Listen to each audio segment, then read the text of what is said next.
যে কালি ৰাতি 11 বজাত এটা ড্ৰোন পৰি আছে মোৰ লগৰ ঘৰত। তেখেতলোকে ৰাতিপুৱা মোৰ গৈ গৈ ক'লে যেনেকৈ এনেকৈ ড্ৰোন পৰিছে, এইটো কি বস্তু হয়। মই দেশৰ পৰিস্থিতি মহামন্ত্ৰী যে মই যে ওচৰত বাংলাদেশ বৰ্ডাৰ হয়, মই তাত ডাউট কৰিছোঁ কিবা এটা আছে। তাৰ লগে লগে মই ভাবিছোঁ পুলিচত এটা খবৰ দিয়াটো ভাল, এইটো কাৰণে মই পুলিচক খবৰ দিছোঁ। তাৰপিছত পুলিচ অফিচাৰ আহি এইটো ৰিকুৱাৰী কৰিলে। তেওঁলোকে এতিয়া জাষ্ট এক্সপায়াৰী কৰি আছে বস্তুটো কি হয়। আপোনাৰ ঘৰত 20 মিটাৰ হ'ব। 20 মিটাৰ। আপুনি এই ড্ৰোনটো পৰাৰ পিছত আপোনালোকৰ ইয়াতে কিবা আতংক বা তেনেকৈ আপোনালোকৰ হেৰি আহিছে নেকি বা কিবা ফিলিং? নাই, এটা ডাউট হৈছে কি বস্তু হয় এইটো। বস্তুটো একেলগে কোনেতো সাধাৰণ মানুহ, আমালোকে সাধাৰণ মানুহ হওক ক'ব নোৱাৰোঁ। এইটো কাৰণে তেওঁলোকৰ চিন্তিত আছে। চিন্তিত থকাৰ কাৰণে আমালোকে লগত পুলিচত খবৰ দিছোঁ এইটো এনকুৱাৰী কৰিবৰ কাৰণে এইটো কি বস্তু হয়।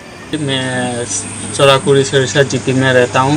जो मेरा घर है उसके बगल में ही मेरा बांग्लादेश का ये बॉर्डर लगता है। तो कल 11 बजे एक उड़ता हुआ एक ड्रोन हमारा चाल पे आके गिराया है। हम लोग पहले कुछ नहीं समझे, हम देखे हैं।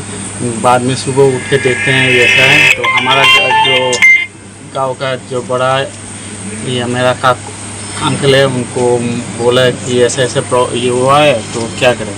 तो बोला पुलिस को इन्फॉर्म करो। तो हम लोगों ने इन्फॉर्म किया, पुलिस आके ड्रोन को लेके गए।